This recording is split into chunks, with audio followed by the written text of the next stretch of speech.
berada di lingkungan Pondok Pesantren Tahfidzul Quran As-Sa'idiyah Kaliwulu, Pleret, Kabupaten Cirebon. Bersama kita saat ini pengasuh Pondok Pesantren Al-Mukarram Bapak Kiai Al-Hajj Umar Said. Kang Umar, gimana kabarnya Kang Umar? Alhamdulillah khair, baik. Semua baik semua. Keluarga sehat? Alhamdulillah sehat semua. Aktivitas santri berjalan lancar. Alhamdulillah. Amin. Nurdin.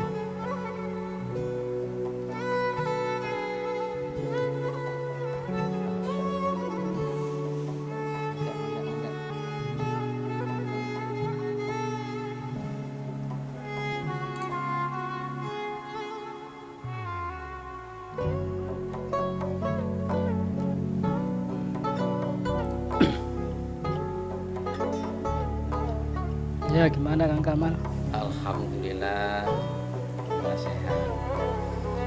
Kang Umar, kami dari tim Teras Kiai pengurus cabang Nahdlatul Ulama Kota Cirebon pertama ingin bersilaturahmi, kedua ingin mendapatkan ilmu bagaimana seseorang bisa mudah menghafalkan Al-Quran, dan kiat-kiat menurut Umar seperti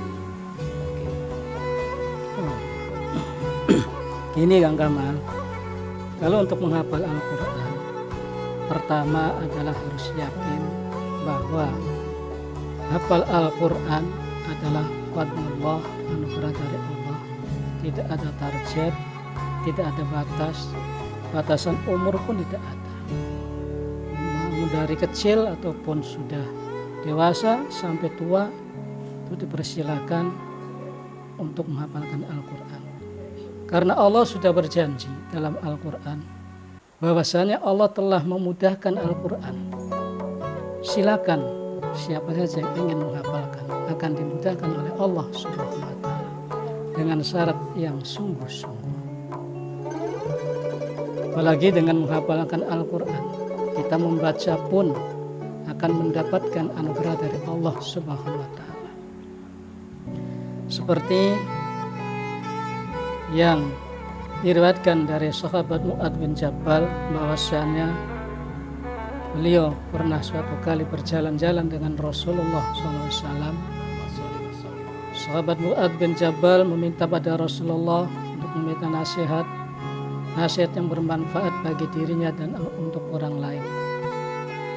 Maka Rasulullah pun menjawab, "Wahai Mu'adz bin Jabal, jika kalian menginginkan kehidupan yang bahagia, kehidupan yang layak, ekonomi yang layak, atau kamu menginginkan mati dalam keadaan mati syahid, atau menginginkan keselamatan, selamat ketika di mana hari itu orang-orang dikumpulkan di akhir mahsyar, atau menginginkan perlindungan dari Allah Subhanahu wa Ta'ala di hari yang sangat panas, atau menginginkan petunjuk dari kesesatan dari Allah, maka kata Rasulullah, fa'adimu qira'atal Quran, beristiqomalah atau mendawamkan membaca Al-Quran setiap hari. Bila perlu setiap hari kita target membaca Al-Quran, jangan dikurangin atau jangan ditambahin. Kalau belum sampai saatnya, berapa yang kita inginkan dari mulai satu ayat sampai satu makra atau satu juz setiap hari sampai khatam 30 juz. Terus dipaksakan satu kali setiap membaca Al-Quran harus satu juz, satu hari harus satu juz. Kalau belum satu juz dipaksakan, itu nggak baik juga. Kalau sudah ada niat dari hati untuk mendawamkan atau beristiqomah dalam satu bacaan setiap hari, maka ya harus dipaksakan. Kalau kita menginginkan dalam satu hari setengah juz atau berapa ayat, itu harus konsisten, harus kontinu. Setiap hari dibaca terus sampai selesai 30 juz sampai khatam. Dikarenakan apa?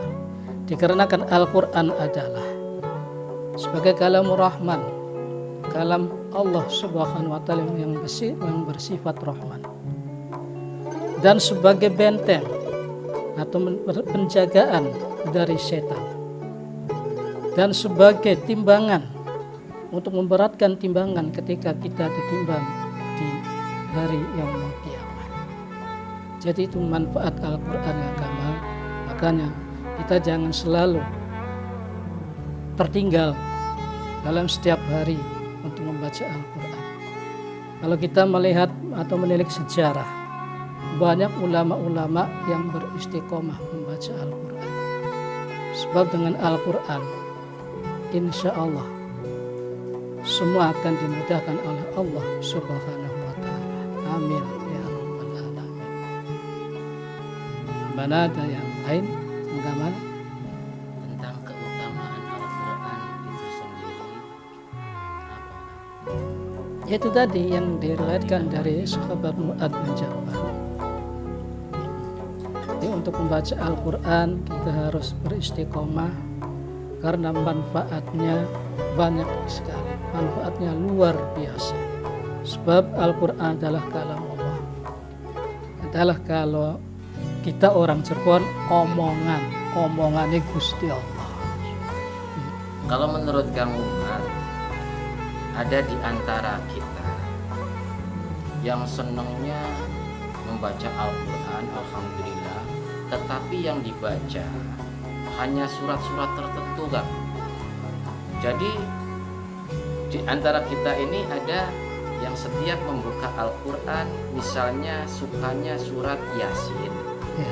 atau surat Al-Waqi'ah. Itu aja Al-Waqi'ah terus siang malam hanya itu. Menurut Kang Umar itu baik apa tidak baik? Sama sekali baik.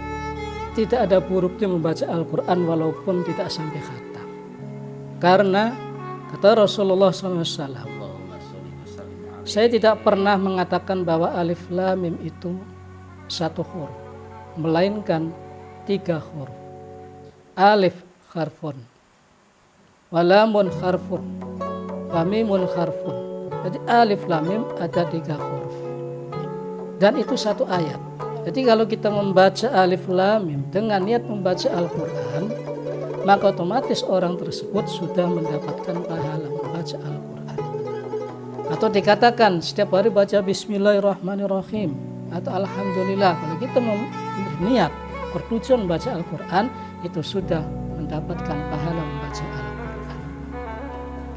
Dan membaca Al-Quran adalah suatu ibadah yang paling utama. Kata Rasulullah SAW, Afdalu ibadati ummati tilawatul Quran ba'dal faridah. Utama-utamanya ibadah umatku adalah membaca Al-Quran setelah melaksanakan ibadah fardu.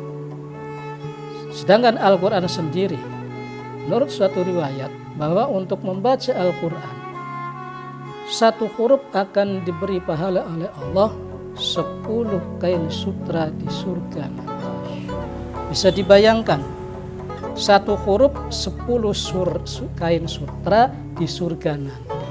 Satu huruf. Apalagi Bismillahirrahmanirrahim. Sedangkan huruf dalam Al-Quran yang 30 juz adalah 1.025 huruf. Bayangkan, berarti mendapat berapa sutra kain sutra. Sedangkan kain sutra di dunia juga harganya udah mahal, dibandingkan dengan sutra besok nanti di surga. Itu keutamaan membaca Al-Quran. Jadi nggak ada batasan harus khatam atau harus ini itu dan itu enggak. Dan ibadah membaca Al-Quran tidak seperti ibadah sholat. Kalau kita ibadah sholat baru 1 rakaat, kemudian kita niat berhenti, udah batal. Jadi kalau ibadah lainnya, ibadah membaca Al-Quran itu harus 1 paket, baru mendapat pahala, baru sempurna. Tapi Al-Quran gak harus 1 paket. 1 huruf pun membaca Al-Quran dapat pahala. Contoh, Kita dengan membaca Al-Quran, kita baca Nun, satu ayat, satu ayat yang satu huruf dalam satu ayat itu sudah mendapatkan pahala. Kemudian kita sudah gak diterusin, ini gak masalah, tetap dapat pahala 10 kain sutra. Itu keutamaan membaca Al-Quran, apalagi dengan membacanya sambil di luar kepala. Karena apa di luar kepala? Karena memudahkan untuk selalu istiqomah membaca Al-Quran. Jadi tidak selalu membawa Al-Quran kemana-mana. Kalau ada orang bertanya, ada orang mengatakan kalau membaca Al-Quran dengan hafalan berarti mata tidak beribadah.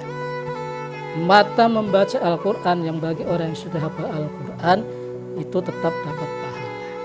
Karena kita melihat di waktu kita menghafalkan Al-Quran bagaimana sulitnya, bagaimana beratnya menghafalkan Al-Quran. Dan hafalan Al-Quran itu tidak ada batas, tidak ada target usia nggak ada, kecil pun dewasa, tua, laki-laki, perempuan. Jadi terserah Allah Subhanahu wa Ta'ala. Subhanallah, walhamdulillah, wala ilaha illallah. Kang Umar, Ya, mau nanya, bagaimana tata cara membaca Al-Quran yang sesuai dengan ilmu tajwid yang baik dan benar menurut Kang Umar itu bagaimana? membaca Al-Quran tata caranya harus sesuai dengan ilmu tajwid, harus sesuai dengan makhraj-makhrajnya, dan harus memenuhi keutamaan baca Al-Quran, diantaranya lebih baik berwudu. Dikarenakan Al-Quran adalah kalamullah yang harus kita hormati dan kita agungkan dan kita muliakan. Di antaranya membaca Al-Quran, bagi yang memegang Al-Quran harus selalu dengan tangan kanan, tidak boleh memakai air ludah untuk membuka Al-Quran. Oh, kalau banyak orang itu di antara kita ada yang pakai ludah gini gitu. Ya, nggak boleh, itu hukumnya haram. Haram. Karena Al-Quran itu. Dan kenapa kemudian kita harus berwudu? Dikarenakan dalam suatu keterangan orang membaca Al-Quran dalam keadaan berwudu maka mendapatkan pahala 10 kain sutra. Sedangkan dalam keadaan tidak berwudu maka mendapatkan pahala cuman 1 kain sutra. Ada lagi pahala yang paling banyak membaca Al-Quran, yaitu ketika membaca Al-Quran dalam waktu kita melaksanakan sholat. Seperti kita sholat sunnah taraweh, kita suratnya pakai Al-Quran. Dalam satu tarawehan 20 rakaat kita memakai Al-Quran 1 juz. Jadi dalam 1 rakaat itu kita membaca Al-Quran, kalau orang Cirebon bilang itu 1 kaca atau 1 rai. 2 rakaat berarti 1 lembar. Nah, 20 rakaat berarti itu 10 lembar Al-Quran, sama dengan 1 juz. 30 hari selesai 1 khataman. Pahalanya berapa? Pahalanya itu dilipat gandakan jadi 100 kali lipat.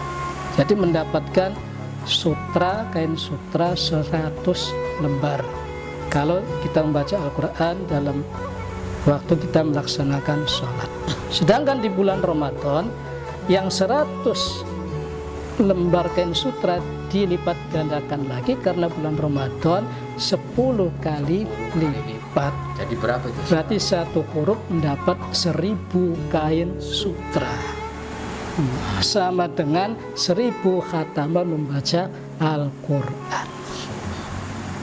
Kalau ingin mendapatkan 1000 lembar kain sutra itu harus 1000 kali khataman membaca Al-Quran.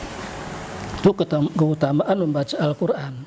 Jadi itu Kang Kamal, membaca Al-Quran apalagi di bulan Ramadan ini bahwasanya lebih untuk memperbanyak bacaan Al-Quran, dikarenakan di bulan Ramadan adalah pahalanya dilipat gandakan. Kemudian yang selanjutnya di antara mengutamakan Al-Quran atau menghormati Al-Quran adalah ketika kita meletakkan suatu mushaf atau Al-Quran. Dalam kitab-kitab fikih sudah diterangkan, diatur bahwa meletakkan Al-Quran atau mushaf Al-Quran itu tidak boleh di bawah lutut, jadi harus di atas lutut kita. Jadi sekitar hampir 1 meter lah, itu kita baru bisa dinamakan menghormati Al-Quran. Jadi nggak boleh bawa Al-Quran, bawa mushaf dikewer-kewer Nah, gitu, nggak nggak boleh gitu. Atau kita meletakkan Al-Quran asal aja di lantai gitu, nggak boleh. Kemudian Al-Quran di bawah kaki kita, itu haram. Itu dalam kitab-kitab fikih juga diterangkan. Makanya kita harus selalu menghormati Al-Quran. Apalagi dalam suatu keterangan bahwa Al-Quran sebelum diangkat oleh Allah Subhanahu wa Ta'ala, marilah kita selalu berbanyak baca Al-Quran.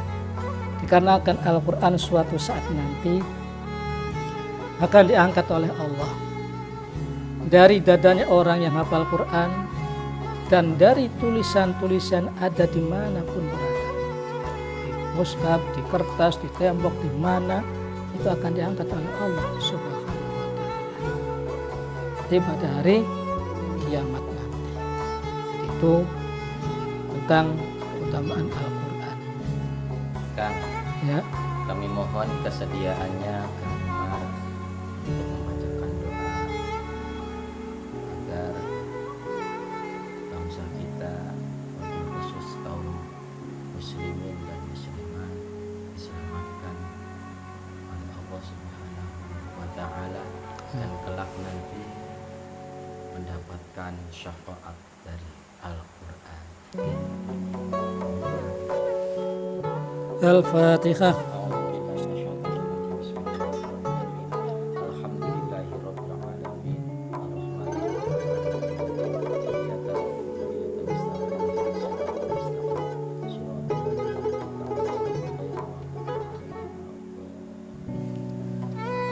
Allahumma sholli ala sayyidina karina tukhirina wa lana Muhammad salim wa radiyallahu alhamdulillahi rabbil alamin hamdan kasiran tumbaran kabalan kulli hal hamdan wa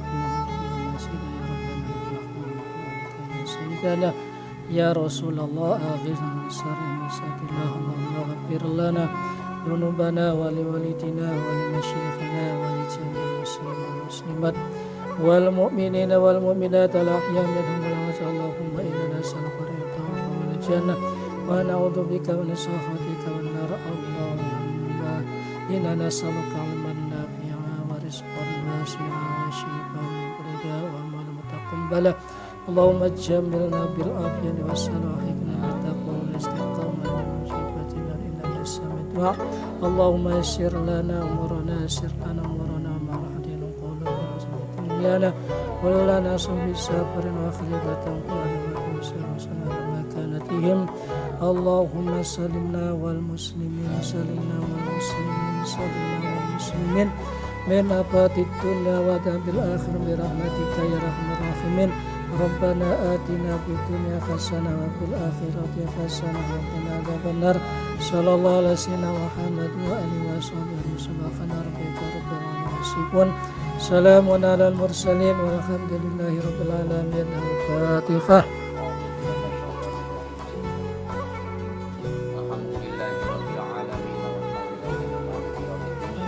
إياك نعبد وإياك نستعين اهدنا الصراط المستقيم صراط الذين أنعمت عليهم غير المغضوب عليهم ولا الضالين.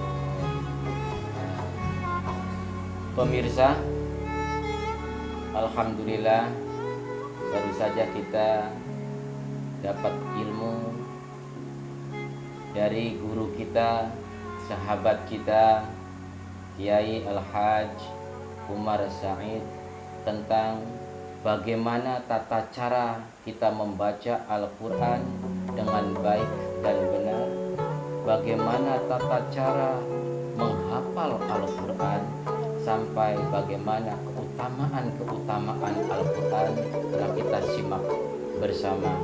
Semoga kita jadikan Al-Quran sebagai perisai dalam mengarungi bahtera kehidupan di dunia ini. Kita jadikan Al-Quran sebagai solusi bagi setiap permasalahan, problem yang muncul di kehidupan dunia ini.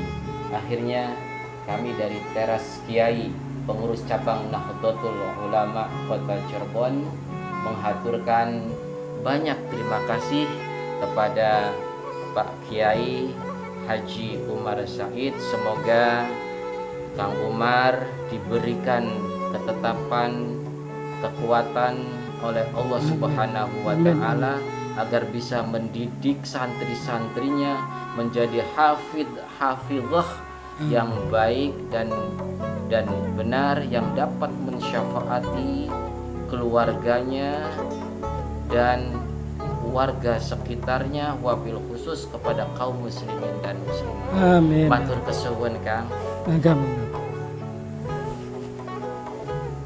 Pemirsa, begitulah obrolan silaturahmi bersama pengasuh Pondok Pesantren Tahfidzul Quran As-Sa'idiyah Kaliwulu, Pleret, Kabupaten Cirebon.